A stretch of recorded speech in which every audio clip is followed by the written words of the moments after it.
Good morning, viewers. Welcome to this law lecture series. Today's topic is an introduction to the Civil Procedure Law, Part First, in Hindi. Here is the synopsis of the topic. Look here. The Code of Civil Procedure 1908, व्यवहार प्रक्रिया संहिता 1908 या दीवानी प्रक्रिया संहिता 1908, यह संहिता चौथी संहिता है। इससे पहले 3 और संहिताएं रह चुकी हैं। वे सभी अब निरसित हो गई हैं। वर्तमान में भारत में यह चौथी संहिता ही लागू है। वर्ष 1859 से पूर्व ब्रिटिश भारत में कोई समरूप सिविल संहिता नहीं थी, सिविल प्रक्रिया विधि नहीं थी। यह एक समस्या थी। द्वितीय विधि आयोग का गठन 1853 में किया गया। सर जॉन रोमिल्ली द्वितीय विधिक आयोग के अध्यक्ष थे। आपको याद होगा कि स्वतंत्रता से पूर्व ब्रिटिश भारत में 4 विधि आयोग गठित किए गए थे। पहला लॉर्ड मैकॉले की अध्यक्षता में था और दूसरा और तीसरा दोनों ये सर जॉन रोमिल्ली की अध्यक्षता में थे और एक चौथा विधि आयोग भी था। द्वितीय विधि आयोग ने सिविल प्रक्रिया संहिता 1859 संहिताबद्ध किया। यह पहली संहिता थी। इसमें अनेक दोष थे, अनेक दुर्बलताएं थीं।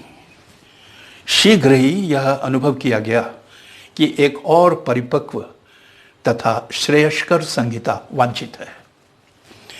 तदनुसार 1877 में एक नई संहिता आई, द सिविल प्रक्रिया संहिता 1877।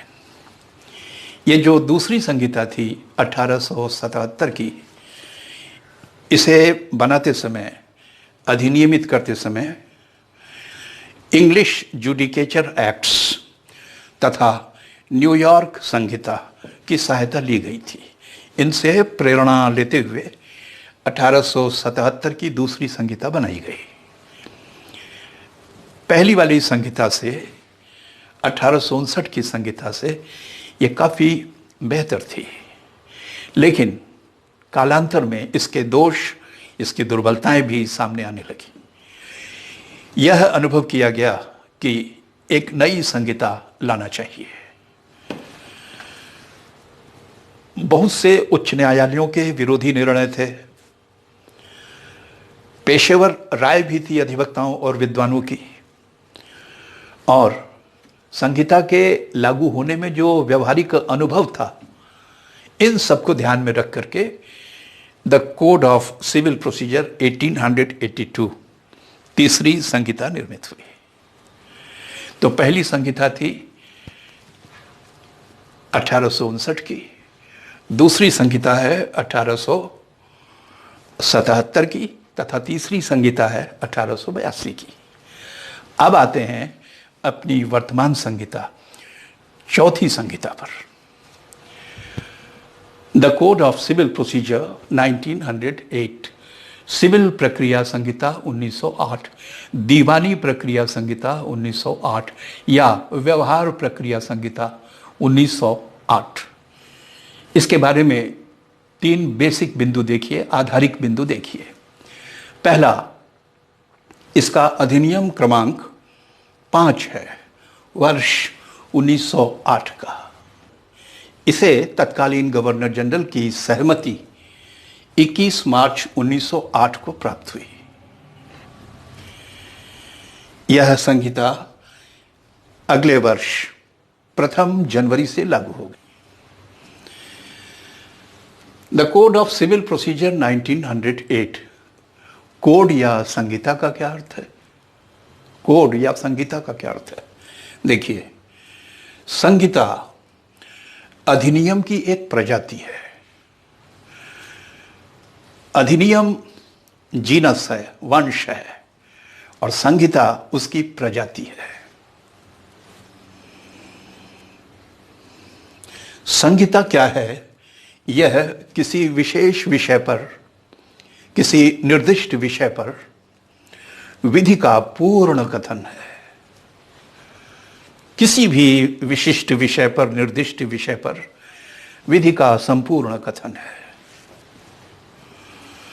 यह विद्यमान विधि का संग्रहण है तथा साथ में उसमें कुछ नए नियम जोड़े भी गए हैं, कुछ नियमों को संशोधित भी किया गया है।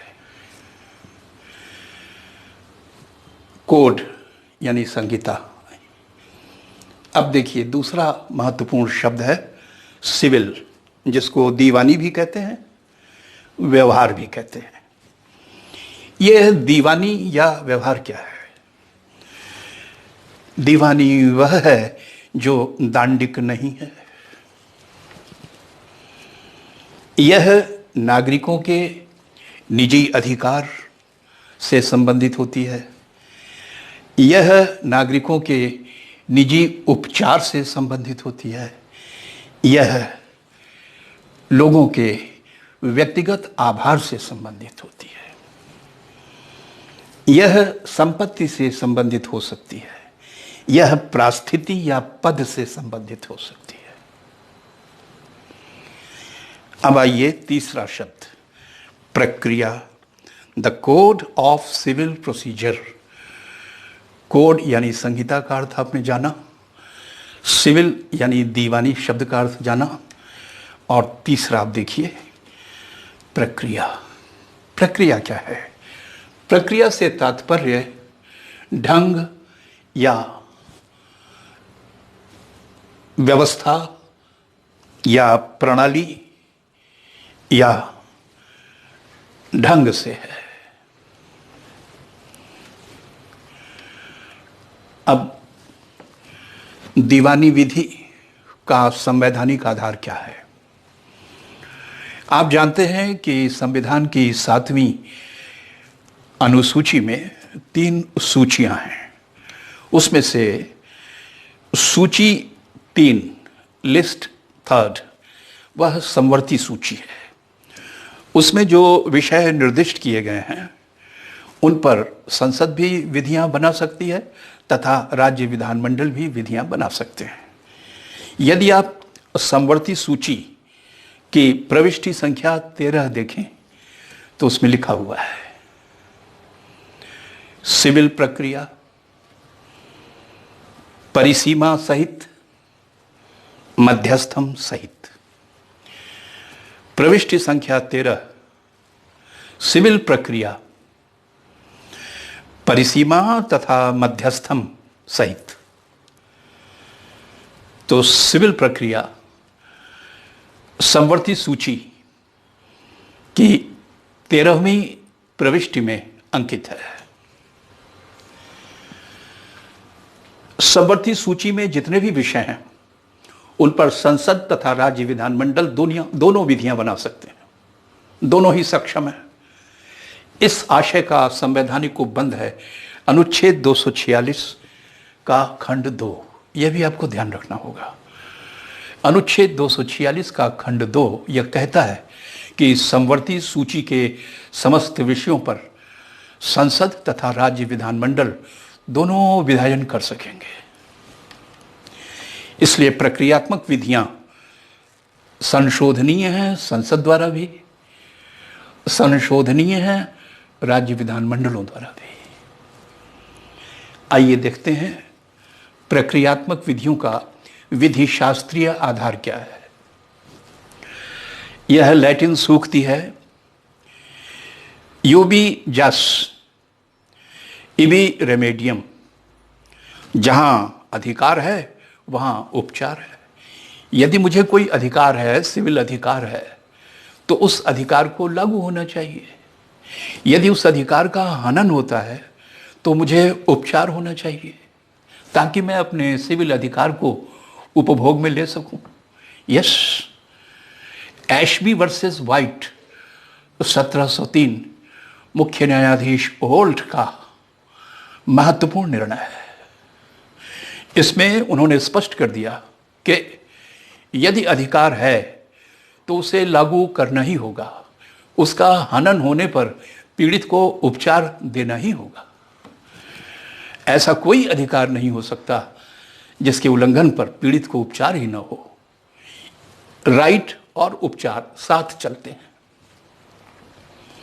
ये देखिए, जितनी भी सिविल विधियां हैं, चाहे वो भारतीय संविदा अधिनियम हो, संपत्ति अंतरण अधिनियम हो, निजी विधियां हो, करारोपण विधियां हों, और भी जितनी भी सारवान सिविल विधियां हैं, उन्हें लागू करने के लिए प्रक्रिया चाहिए।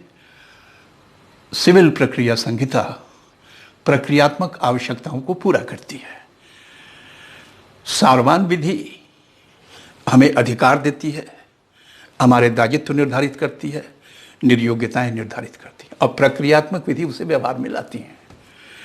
आपको सारवान विधि तथा प्रक्रियात्मक विधि का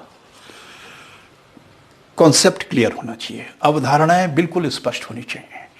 यहां मैं आपको संस्तुति करूंगा कि आप पहले वाले वीडियो संख्या 44 तथा 45 उसे एक बार देख लें, सुन लें, ताकि सारवान विधि तथा प्रक्रियात्मक विधि की अवधारणा और स्पष्ट हो सके। आज के लिए बस इतना ही।